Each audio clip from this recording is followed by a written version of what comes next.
네, 또 하나 좀 생각을 좀 해보고자 하는 게요. 이 조선족 동포하고 이 고려인 동포들, 그리고 이 한글, 이 한국어 교육과 관련된 거를 한번 생각을 좀 해봤으면 합니다.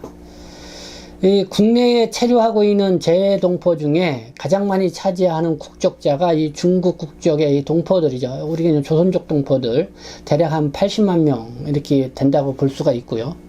그 다음에 이제 고려인 동포들 대략 한 10만 명 정도가 되죠. 이 조선족 동포하고 이 고려인 동포, 이 같은 동포이지만은 가장 큰 차이가 이 한글, 이 한국어 이 구사 능력 차이라고 봅니다. 이 중국에서부터 이 조선족 학교를 다닌 중국 동포들 같은 경우는 이 한글을 이 자국어라 할 수 있는 이 중국어보다 훨씬 더 자연스럽게 이 구사하고 있다는 거, 여러분들이 잘 알고 있을 겁니다. 어떻게 보면은 또 한국인이 쓰는 한국어보다 더 이 민족 고유의 이 언어적 그런 특징을 또 조선족 동포들이 사용하고 있다. 그러니까 이 중국 동포들이 한국에 와서 정말 뭐 한국 사람들은 한글, 또 한국어, 우리 조선어를 쓰고 있는데 왜 이렇게 못 알아듣냐 이런 말을 많이 하죠. 그만큼 이제는 한국인들이 쓰는 언어 속에는 영어 표현이 좀 많이 들어가 있죠. 그러나 이 조선족 동포들에게는 우리의 고유에 써왔던 그 언어들을 그대로 많이 간직해서 쓰는 그런 경우들이 더 있다. 그래서 제가 좀 이렇게 이야기를 하는 겁니다. 근데 이 고려인 동포들은 이 대부분 한글을 또 한국어를 모르고 있고 러시아어를 대부분 다 구사를 합니다. 이 소련 체제 하에서 이 스탈린이 러시아어만 사용하도록 이렇게 강제를 했죠. 그래서 이 체제가 이 소련이 붕괴되기 전까지 계속 이어지다 보니까요. 그러다 보니까 고려인 동포들의 경우 뭐 1세대들은 조금 뭐 한국어를 계속 그래도 어릴 때 썼던 그런 기억들이 있어서 계속 사용을 하고 있지만은 뭐 2세대, 이 3세대로 내려가면 갈수록 한글하고 이 한국어를 구사하지 못하는 세대들이 많이 있다는 걸 알 수가 있습니다. 그래서 이렇게 한글 사용 능력 이런 차이 때문에 이 중국 동포들은 1992년 이 한중 수교가 이루어지자마자 빠르게 이 대량으로 이제 한국에 이렇게 나왔죠. 그래서 한국에 와서도 별도로 뭐 한국어 교육에 이 필요성 없이 바로 한국 생활에서 뭐 일자리도 차가면서 일도 하시고 뭐 여러 가지 그런 활동들을 해 왔습니다. 참 한국에 빨리 적응할 수 있었다 이렇게 보는 겁니다. 그만큼 이제는 중국 동포들은 뭐 한국 사회에 또 많은 편의를 제공을 했다 이렇게 생각이 듭니다.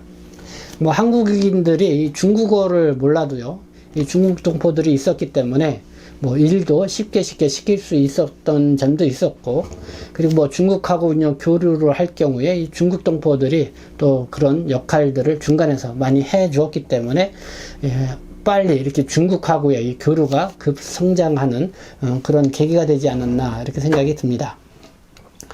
이 반면에 이 고려인 동포들은 이 한글과 한국어를 못하니까요. 이 중국 동포에 비하면은 한국에 나온 그 연도도 제가 볼 때는 이렇게 본격적으로 나온 게 2010년도 이후부터 늘어나기 시작을 했다 이렇게 생각이 듭니다. 그리고 또 한국에 나와서도 이 한국어를 모르니까요 참 적응하는데 어려움이 있죠.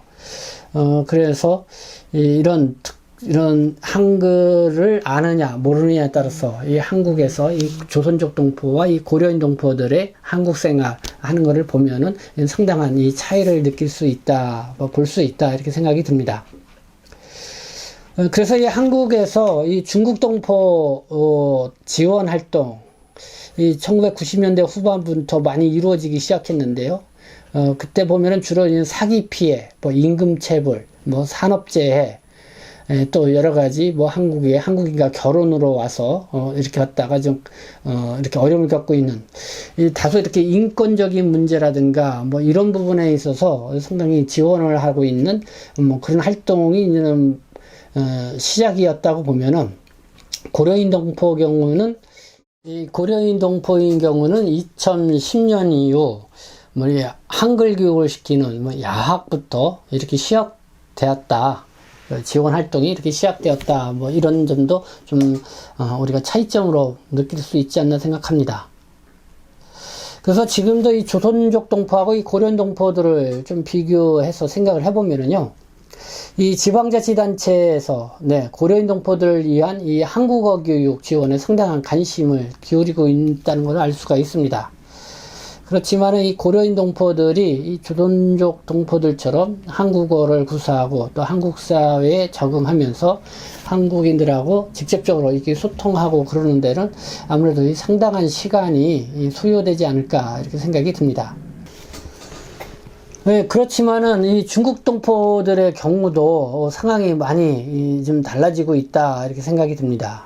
지금 중국 동포 뭐 3세, 4세대 이렇게 내려가면은요, 역시 이 조선족 학교 교육을 받지 않고 이 한족 학교라고 해야 될까요? 이 중국 학교에 다니는 이 아이들이 많다 보니까요, 이 한글을 모르고 자라나는 세대들이 많이 늘어나고 있는 것 같습니다. 그래서 이 조선족 학교가 아닌 한족 학교를 다니는 조선족 학생들이 점점 많아지면서 또 그 조선족 학교에서 최근에 중국의 이 교육 방침이 바뀌면서 이 한글의 교육 그 위치가 점점 많이 좀 좁아지고 있는 그런 상황이죠. 그래서 이런 이유 때문에 이 한국에 나와 있는 이 조선족 아이들 중에서도 보면은요, 특히 2000년대 이후에 출생한 이 아이들 경우 보면은 이 한글과 한국어를 잘 모르고 자란 아이들이 많다는 것을 느끼게 됩니다. 그래서 이 조선족 동포들의 어떤 한민족으로서의 민족 정체성도 이렇게 점점 가면 갈수록 크게 흔들리고 있지 않나 이런 생각이 드는데요. 그래도 앞서 이 재동포 재단에서 지난해 이 연구조사 결과를 보니까요, 이 자녀들한테 이 한국어를 가르치고 싶다고 이렇게 응답을 한 이 중국의 이 동포들 같은 경우도 95%를 차지하고 있음을 알 수가 있습니다. 그래서 이 언어는 뭐 단지 이 소통의 수단이 아니라 이 개인의 어떤 그 정체성과 그리고 존재의 어떤 그런 본질이랄까요? 그러니까 그냥 민족 정체성이었죠. 이런 거를 또 상당히 또 내포하고 있기 때문에 이 조선족 동포들에게도 상당히 이 한국어, 한글 교육에 대한 이 중요성이 커지고 있다. 저는 이렇게 생각합니다. 그러면서 실제적으로 이 중국 동포들 사회, 뭐 일본에서도 그렇고요, 이 중국 내에서도 이 큰 대도시에 이렇게 조선족 아이들을 위한 이 한글 학교를 운영하고 있는 주말 학교죠. 이런 것들을 많이 볼 수가 있습니다.